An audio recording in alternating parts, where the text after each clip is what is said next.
So now students we are doing moment of inertia of a solid sphere. तो आप क्या करेंगे, ये आपको सॉलिड स्फीयर दे दिया, इसका रेडियस कैपिटल आर है, हम इसमें से डिफरेंशियल हॉलो स्फीयर काट देंगे, ठीक है। डिफरेंशियल हॉलो स्फीयर काट दिया, ये इसकी थिकनेस है डी एक्स या डी आर जो मानना हो, इसका जो रेडियस है वो एक्स ले लिया और थिकनेस जो है वो थिकनेस डी एक्स ले ली। Selecting a differential hollow sphere, ठीक है। तो अब बताइए, एक डिफरेंशियल हॉलो स्फीयर बाहर निकाल लिया हमने, इसकी छोटी सी थिकनेस है।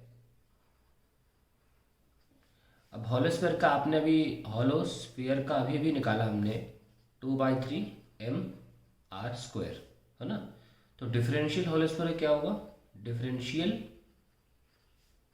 हॉलो स्फीयर का होगा D I hollow sphere is equals to 2/3 dm, radius क्या x², रेडियस कितना x है और लिख दिया। मैं तब से यही कह रहा था कि हम डिफरेंशियल मोमेंट ऑफ इनर्शिया लिख के ओवरऑल निकाले, तो और ऐसे केसेस में हमको डिस्टेंस देखना नहीं पड़ता एक्सिस से, डायरेक्टली ये निकल आता है। हमने ये किस सोच में लिखा कि मोमेंट ऑफ इनर्शिया लिख रहे हैं, दैट्स इट, ये सोच के लिखा हम मोमेंट ऑफ इनर्शिया लिख रहे हैं डिफरेंशियल हॉलो स्फीयर का, जिसका रेडियस एक्स है और जिसका मतलब मास जो है वो डीएम मास है।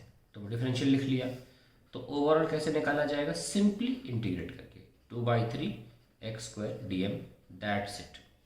अब हमको क्या करना है, इंटीग्रेट करने से पहले डीएम निकालना पड़ेगा, सॉल्विंग फॉर डीएम। कैसे करें, वेरी सिंपल। आप ये जो आपने चुना है डिफरेंशियल हॉलो स्फीयर, इसको आप पहले तो पूरा का पूरा खोल दें, है ना। खोलेंगे और फैला दें, तो एक स्फीयर जब फैलेगा तो उसका सरफेस एरिया कैसा होगा 4πx², और उसकी थिकनेस कितनी होगी, थिकनेस कितनी होगी उसकी dx।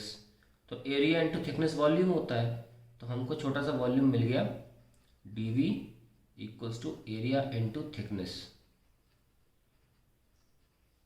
4πx² into dx। ये आपको छोटा सा वॉल्यूम मिल गया 4πx² dx, ठीक है। अब शुरू करते हैं यूनिटरी मेथड कि भाई 4/3πr³ का मास क्या है, m है, तो 1 का मास क्या होगा m/4/3πr³। तो इस वॉल्यूम का मास कितना होगा 4πx² dx का, आइए निकालते हैं। 3 ऊपर ले जाओ, 3m/4πr² इंटू 4πx² dx। तो क्लियरली दिख रहा है कि 4π कैंसिल हुआ, so we get 3x² m/r² dx, 3mx² dm, 3mx² dm sorry dx upon r²। तो ये हमारा डिफरेंशियल डीएम मास आ गया, जिसको हम यहाँ पुट कर देंगे और हमारा इंटीग्रेशन सॉल्व हो जाएगा। तो इसके लिए पन्ना पलट लेते हैं, ध्यान रखना कितना है 3mx²/r²।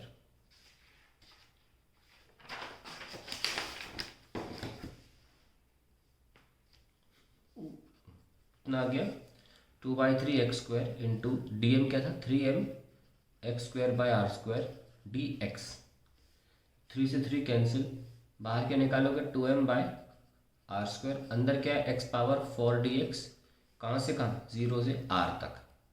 तो we have 2m/r² into x⁵/5, 0 से r तक we have 2m/r², sorry r³ होना चाहिए ये,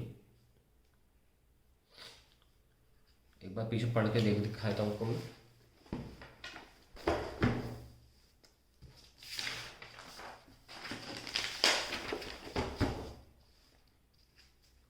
ठीक है, ये क्यूब था ना, ये गलती से मैंने स्क्वायर कर दिया था, अब ठीक है, it was cube.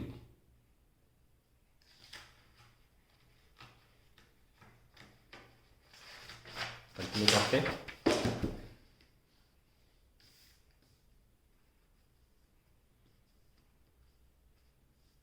Into are power 5/5, ये कैंसिल, स्क्वायर बचा, क्या आंसर है 2/5 mr²। सिंपल तरीके से आ गया। अगर आपको हॉलो स्फीयर का फॉर्मूला याद है तो एग्जाम में अगर आपसे मैं पूछूं derive the moment of inertia of solid sphere, आप हॉलो स्फीयर का डायरेक्टली आंसर लिख दीजिए 2/3 mr² और सीधे सॉल्व कर दीजिए, ठीक है। हालांकि हॉलो स्फीयर का मैं जल्दी से रिकैप बता दूं कि कैसे करना है। पिछली बार इंटीग्रेशन साइन थीटा का करना पड़ गया था, साइन क्यूब थीटा का, तो उसको देख कर लग रहा हो बच्चों को कि काफ़ी लंबा है। देखो आप हॉलो स्फीयर में आप तुरंत सॉल्व कर सकते हो। हॉलो स्फीयर था ये, है ना, इसको नहीं बनाओ यहाँ। ये हॉलो, हमने क्या किया था, एक रिंग ली थी, याद करिए, हमने एक रिंग ली थी डी थीटा थिकनेस की, थीटा एंगल में, और इस रिंग का मोमेंट ऑफ इनर्शिया लिख लिया था हमने, जिसका रेडियस कितना है आर। क्या था रिंग का होता है r² mr² ना, मास इंटू रेडियस का स्क्वायर। इसका मास dm होगा और इसका रेडियस होगा r²। जहाँ पे r क्या था, ये कैपिटल R है, तो ये सामने वाला क्या होगा r sin थीटा। बहुत सिंपल था। और dm कैसे निकाला था भाई, इस पूरे पोर्शन को अपने बाहर निकाल लिया, काटा, फैलाया, ये क्या है 2πr, और ये कितना है आर डी थीटा। याद करो, ये डी थीटा है तो एंगल इक्वल्स टू ये डी एक्स ले लो अगर, आर्क अपॉन रेडियस, तो आर डी थीटा आ गया। तो हमने बहुत आसानी से निकाल लिया था कि हॉलो स्फीयर का एरिया 4πr² होता है, इसका मास m है, तो 2πr into R D theta, और r क्या है r sin theta, 2πr sin theta into R D theta, r² sin theta D theta का मास क्या होगा m, यहाँ लिख लो m upon 4πr² into 2πr² sin theta D theta. बहुत simple है, 2 क्या आया m/2 sin theta D theta. मैं छोटी सी जगह पर भी कर सकता हूँ, बहुत सिंपल है करना। r कितना है, इसका square r² sin² theta into m/2 sin theta D theta, ठीक है। फिर आई आ जाएगा m/2 r² sin cube theta D theta, कहाँ से कहाँ, 0 से पाई, 0 से पाई तक करेंगे। ये मैं इतनी देर तक आपको ये भी करके सिखाया हूँ ताकि आपको ये ना लगे कि आपको ये साइन क्यूब थीटा सॉल्व करना पड़ेगा। नहीं, आप डायरेक्टली लिखिए 4/3 होता है ये, डायरेक्टली, कोई नहीं पूछ रहा आपसे क्यों लिख रहे हैं, 2/3 mr²। ऐसे आप कर लीजिए, आपका तुरंत सॉल्व हो गया, कोई रॉकेट साइंस नहीं है। सबसे इम्पोर्टेंट होता है एलिमेंट चुन के उसका एरिया निकाल के उसका डीएम निकालना, ये मोस्ट इम्पोर्टेंट पॉइंट है। ये तो इस तरीके के सरफेसेस में आप रिंग चुना, आपने रिंग का मोमेंट ऑफ इनर्शिया लिख लिया। सॉलिड स्फीयर में आपने हॉलो स्फीयर का पकाया फॉर्मूला लिखा डिफरेंशियल फॉर्म में, उसे इंटीग्रेट कर लिया। तो अब आई थिंक आपको ये यूज टू हो गया होगा, सिंपल लगने लगा होगा।